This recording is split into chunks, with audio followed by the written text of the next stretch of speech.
Ya está con nosotros el director ejecutivo de la Fundación Ciudadanía y Desarrollo, Mauricio Alarcón. Con él hablaremos sobre qué nos dejan estos 6 meses del gobierno de Noboa, pero también pues hablaremos del tema del legislativo, esta relación que ha tenido con el ejecutivo y de otros temas más que tienen que ver con el gobierno del presidente. Muy buenos días, Mauricio, ¿cómo está? Buen día, Marisabel. Un gusto estar acá en Radio La Calle por primera vez, así es que espero que no sea la última. Yo también espero eso, nos alegra mucho porque Ciudadanía y Desarrollo desarrolla, valga la redundancia, por muchos proyectos y muchas propuestas del tema de datos, del tema de transparencia que a mí me parecen súper importantes para que la ciudadanía también se informe de lo que pasa y no crea que la política está muy arriba, sino más bien está muy relacionada con las necesidades que tenemos. Quería empezar preguntándole acerca de la transparencia en el gobierno del presidente. ¿Cómo están en términos de datos? ¿Cómo miramos estos 6 meses? ¿Ha habido una posibilidad de comunicación, de entender las cifras? ¿Cuán franco ha sido el gobierno con los ciudadanos? Partamos, Marisabel, del hecho de lo que significa la transparencia activa. Es obligación que esté establecida en la LOTAIP, la Ley Orgánica de Transparencia y Acceso a la Información, para poner a disposición de todos, a través de las secciones de transparencia de las páginas web institucionales, algún catálogo de datos básicos.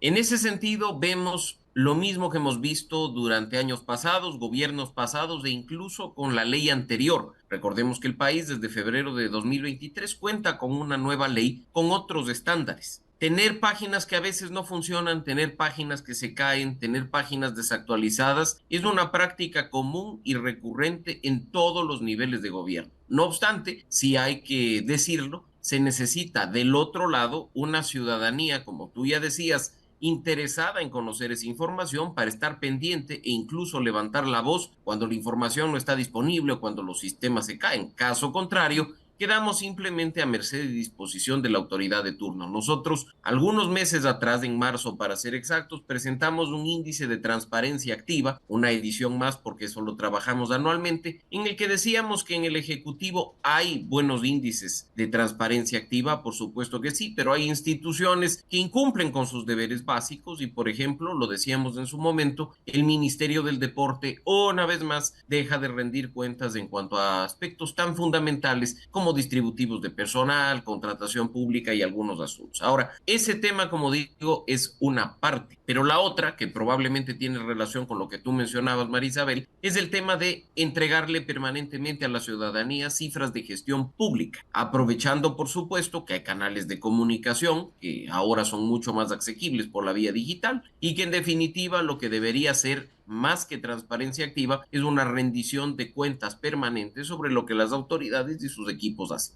Mauricio, en este sentido de poder brindar la información clara, vimos en el informe, posiblemente esto ya se ha discutido bastante, pero creo que es importante pensar en cómo entienden los gobernantes, los políticos el rendir cuentas, hasta qué punto las cifras, vimos en varios medios de fact-checking que algunas cifras eran imprecisas, que no necesariamente los datos estaban ahí certeros, hasta qué punto eso pues crea la desconfianza. Vemos que en los últimos años los ciudadanos han tenido desconfianza en sus gobiernos, en los gobernantes, en los asambleístas, en la misma política, en cómo funciona la democracia, y muchas veces creería yo que es por el tema de también la falta de posibilitar unos datos certeros, de decir las cosas como son y sincerarse también con la ciudadanía a la que uno gobierna. ¿Cómo está este asunto de la confianza? Partiendo del hecho de que la rendición de cuentas debe ser un ejercicio horizontal en el que la autoridad te dice esto es lo que he podido hacer en función de lo que recibí y esto es lo que no he podido hacer por estas razones, retroalimenten, preguntan, discutamos, eso no ha tenido lugar lamentablemente el pasado 24 de mayo. Yo ya lo he mencionado en otros espacios, valga la oportunidad para hacerlo en este, creo que como recurso de un candidato está muy bien calificado, buen discurso, buenas imágenes, buenos recursos audiovisuales, Ujú. pero como rendición de cuentas de un presidente de la República muy deficiente. Porque de lo que se trata acá no es, cuidado, nos confundamos,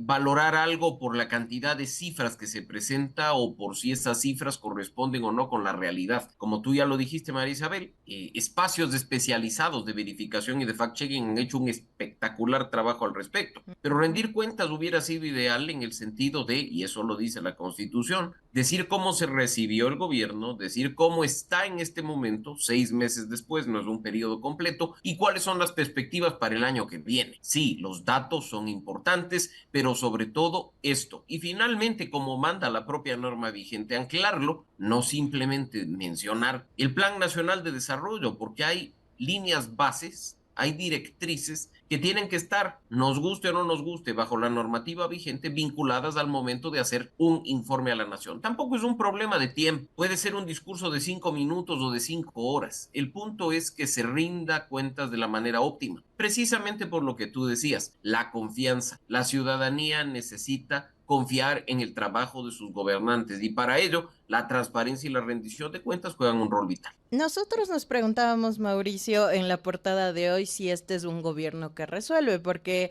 como mencionas, hay mucho el tema de las imágenes, el rol del audiovisual creo que es preponderante dentro del gobierno del presidente y está bien hasta cierto punto, pues es un recurso que se debe utilizar. Sin embargo, creo yo que también utilizan esas frases, ¿no? Y ellos han dicho que ellos resuelven, ¿no? Que se resuelve el tema de seguridad, que se resuelve el tema de trabajo, pero hemos visto en cambio que no necesariamente las cifras aportan a esto y también la realidad pues todavía es compleja en el país. Tenemos serios casos de extorsión, de violencia, de asesinatos de actores políticos como fueron los 3 alcaldes que lastimosamente fueron asesinados. Entonces empieza a haber como esta diferenciación entre lo que dice el presidente, lo que dicen las cifras, lo que pasa en la realidad del país y claro, como que la frase ya no es lo suficientemente certera. Marisabel, yo creo que la ciudadanía está plenamente consciente de lo que hace su gobierno. La ciudadanía no come cuentos. Y nos dicen que hay una fase de un plan de seguridad que ha sido implementada de manera exitosa y que por eso pasamos a la siguiente. Y la única forma de medir el éxito de esa fase es con información y con datos. Pero si ni la propia ministra está en condiciones de aportar información en una entrevista o en una rueda de prensa, ¿qué podemos esperar los ciudadanos que cuando hacemos pedidos de información o cuando buscamos estos temas de transparencia activa, nos topamos que la información no está disponible por cuestiones de seguridad o por protección de datos personales? Yo creo que eso es inadecuado, porque si el gobierno efectivamente está resolviendo,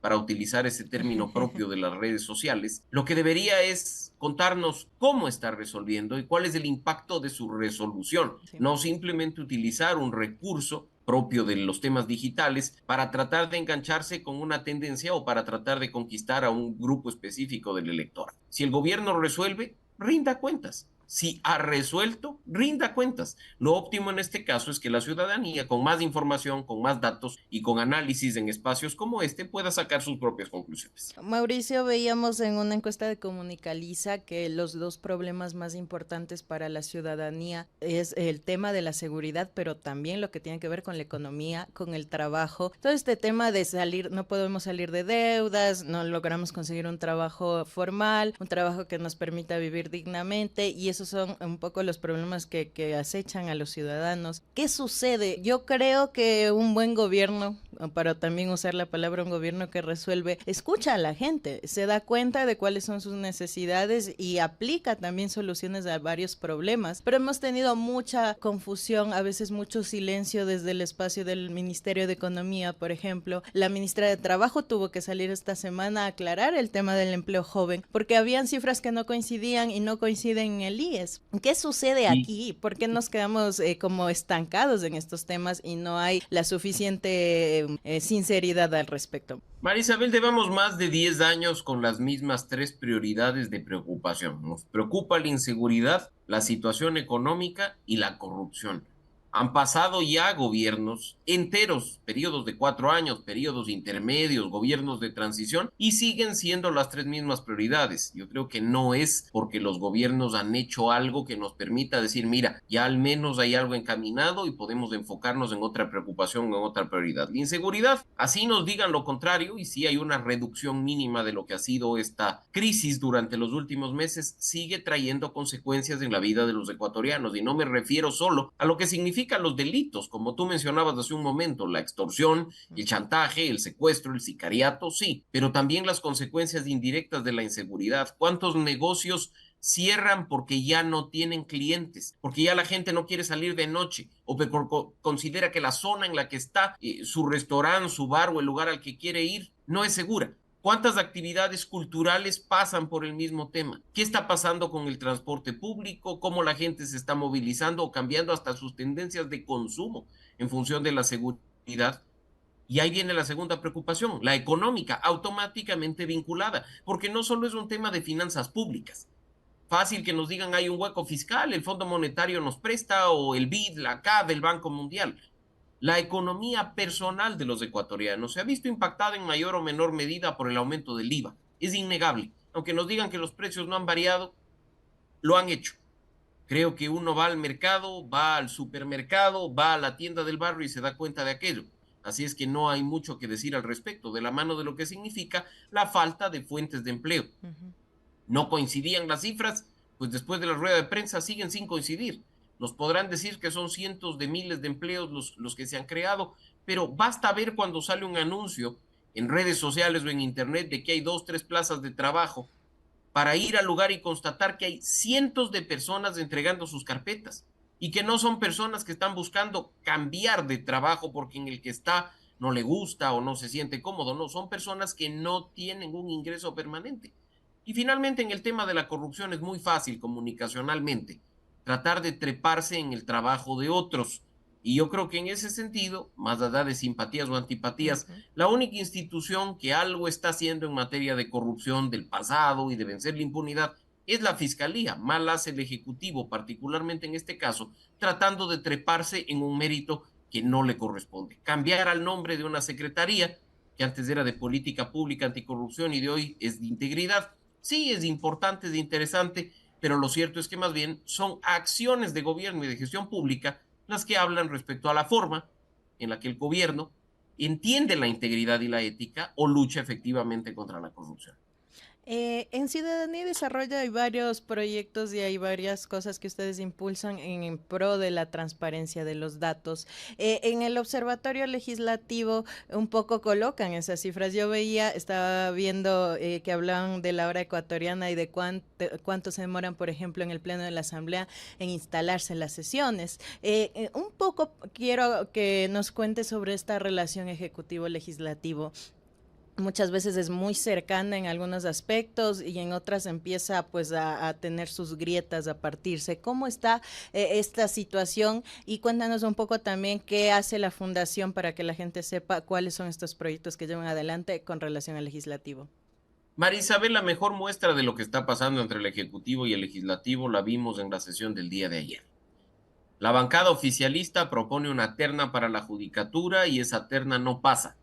Pasa una terna que es auspiciada por Construye, por el Partido Social Cristiano y por la Revolución Ciudadana. Primer golpe al gobierno. Segundo, se discute una enmienda que le resta poder al presidente de la República al distorsionar la votación con la cual se acepta o se rechaza un veto parcial, una objeción parcial dentro de la discusión de los problemas de los proyectos de ley. Otro golpe al gobierno porque la enmienda vuelve a pasar con los votos antes mencionados. Pero si vemos hace pocas semanas, la mayoría era otra, el balance era otro, los proyectos de ley de urgencia en materia económica fueron aprobados con esos mismos votos a favor del gobierno.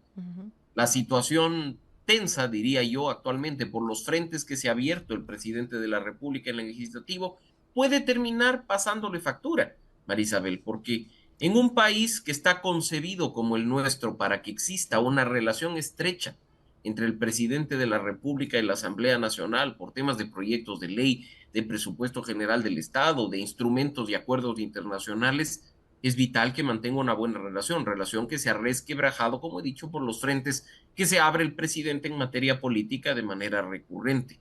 Y afortunadamente te digo que desde el Observatorio Legislativo, aunque a algunos les incomoda y hasta nos amenazan y nos molestan por transparentar información, e incluso presentan verdades a medias que terminan convirtiéndose en mentiras completas, acercamos a la ciudadanía datos sobre la gestión de la Asamblea Nacional en general y de sus miembros, los 137 principales y muchos suplentes en específico, para que en función de esos datos la gente saque conclusiones sobre la representatividad. No nos olvidemos que el primer poder del Estado es el legislativo. Claro. La Asamblea es el órgano de representación por excelencia.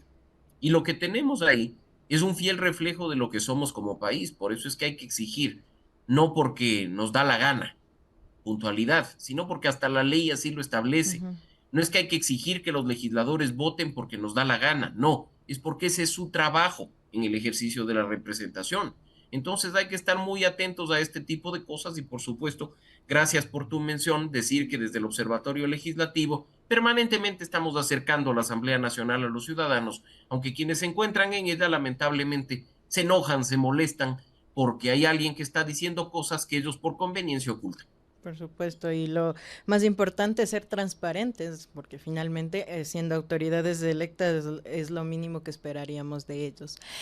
Hablando de estos, bueno, hemos visto, ¿no? Estos 6 meses han tenido muchas cosas, ya lo hemos venido discutiendo en esta entrevista, además del tema de la seguridad, del trabajo, se suma ciertos equívocos del presidente, como el tema del conflicto con México, por ejemplo, que nos Y empieza que también a traer consecuencias, ¿no? Vimos esta semana que una de las empresas de vuelos aéreos ha cancelado pues esta línea que había entre México y Quito. Entonces sí empiezan a verse ciertos problemas, todavía tenemos pendiente lo que va a pasar en la Corte Internacional de Justicia. ¿Cómo entender un poco también esas fallas, mirar al equipo del presidente, hasta qué punto hay competencia al respecto en este gabinete? ¿Qué pasa con el gabinete del presidente?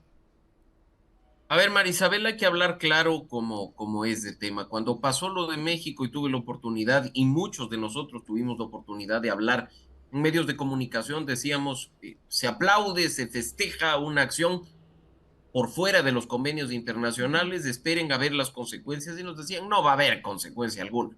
Esto será simplemente un roce momentáneo y nada pasará, las relaciones seguirán bien. ¿Quiénes pagan los platos rotos de estas decisiones personalísimas y subjetivas? Los ciudadanos. ¿O es que acaso los ecuatorianos residentes en México en este momento están felices porque ni siquiera tienen consulados a los cuales acudir?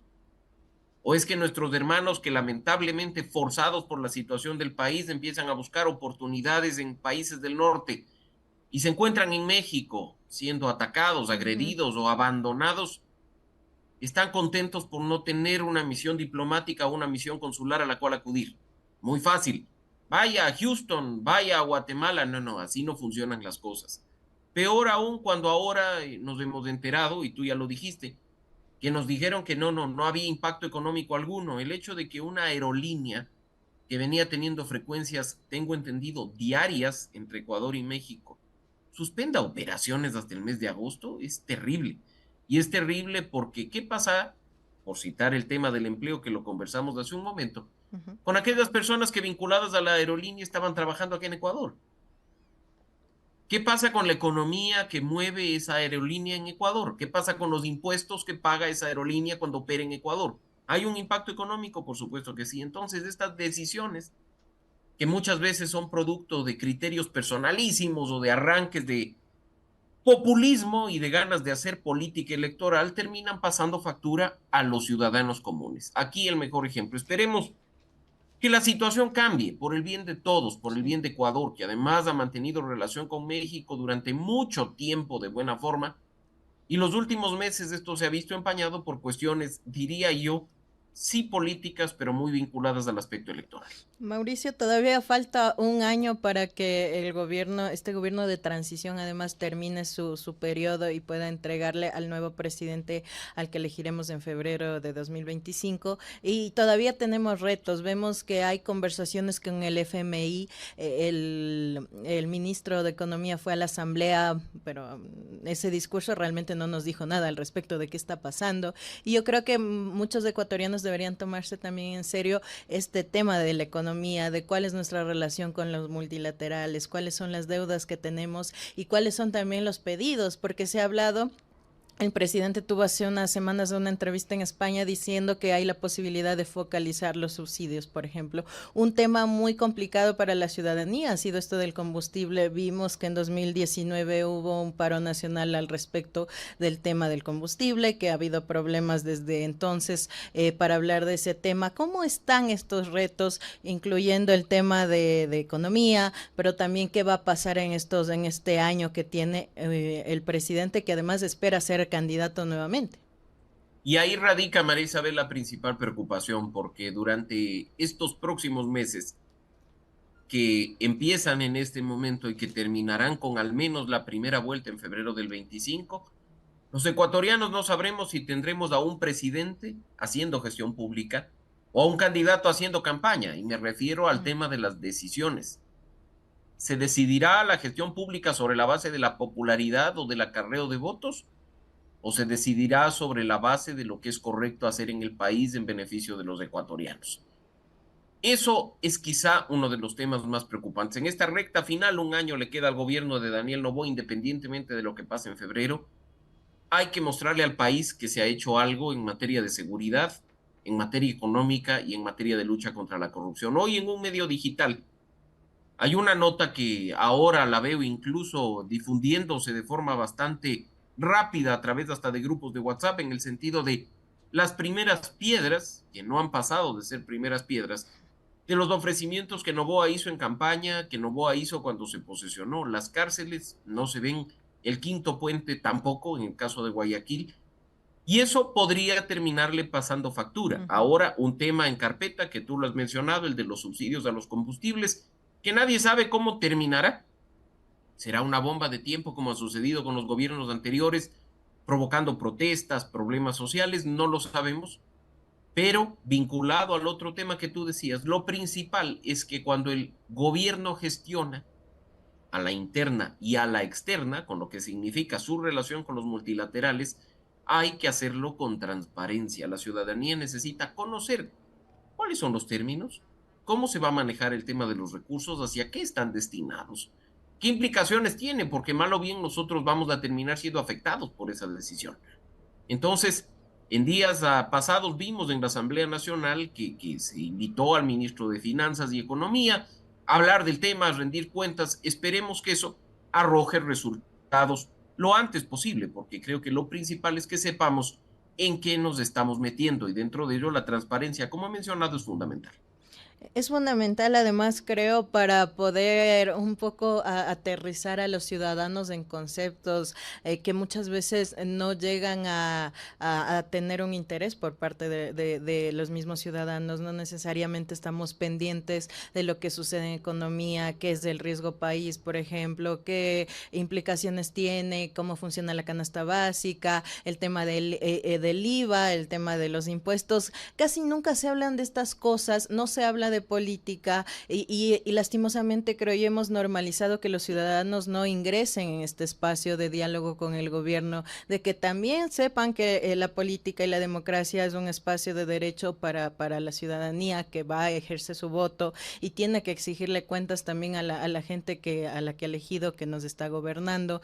En ese sentido, un poco quería preguntarte sobre el tema del gobierno abierto, cuál es esta posibilidad de que haya un espacio transparente, de cuán importantes son los datos, no solo para los periodistas, sino también para la ciudadanía, por ejemplo.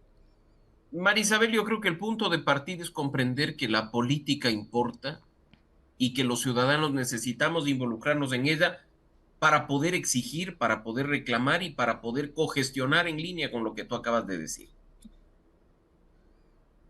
Pensemos por un momento en lo que fue el tema económico.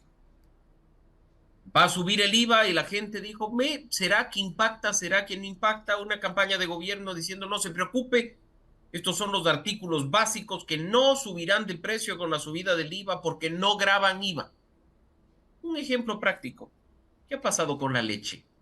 ¿La leche ha mantenido su precio regular en las tiendas, en los supermercados? No, porque si bien es cierto el producto final no graba IVA, las etapas en el proceso productivo en muchos casos sí lo hacen y terminan incrementando costos y terminan impactando en el bolsillo de los ecuatorianos. Debíamos de interesarnos en su momento cuando se discutía la reforma tributaria. ¿Qué va a pasar con el tema del IVA? Por supuesto que sí. Vinculado al mismo asunto. Los 3 puntos de IVA iban a servir para los temas de seguridad. El gobierno cuente con más presupuesto para la policía, para las Fuerzas Armadas. Hoy, ¿qué están haciendo con esa plata? ¿Cómo se está rindiendo cuentas de esa plata que nosotros ya estamos aportando? ¿O nos vamos a quedar con la declaración de la ministra Palencia de no sean malitos, dónenle a la policía, sean buenitos, dennos algo? ¿No era para eso el incremento de impuestos? Y ahí va de nuevo, y tú lo mencionaste hace un momento, la importancia de que exista una relación directa entre la ciudadanía, la academia, la sociedad civil, el periodismo y las autoridades. Que se conozca bien lo que se está haciendo y que se cogestione para que el proceso de toma de decisiones no sea simplemente un funcionario público haciendo lo que cree que tiene que hacer, sino escuchando a la ciudadanía. Lo dijiste tú hace un momento, Marisabel, y eso es clave. Escuchar al mandante, tener capacidad de autocrítica, no quedarse simplemente ahí pensando que lo que se está haciendo es lo perfecto y que los que se quejan es porque son traidores a la patria o porque son mi oposición política. Esa incapacidad de autocrítica, esa excesiva autosuficiencia, es la que le ha pasado factura a gobernantes anteriores. Y el gobierno en este punto, 6 meses después, está a tiempo de enmendar y empezar a conversar con la gente, escuchar lo que está sucediendo y no simplemente dejarse llevar por los comentarios positivos que muchas veces incluso solo surgen del círculo pequeño alrededor del primer mandatario.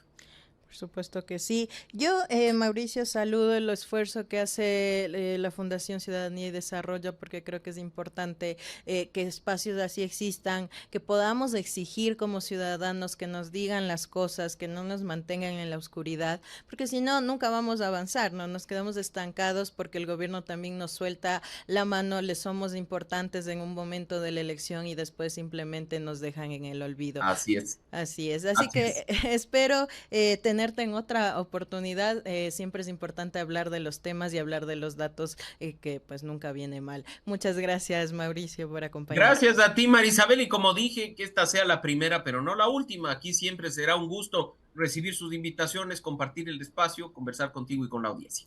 Muchas gracias, gracias por acompañarnos y por enseñarnos sobre estos temas que son tan importantes.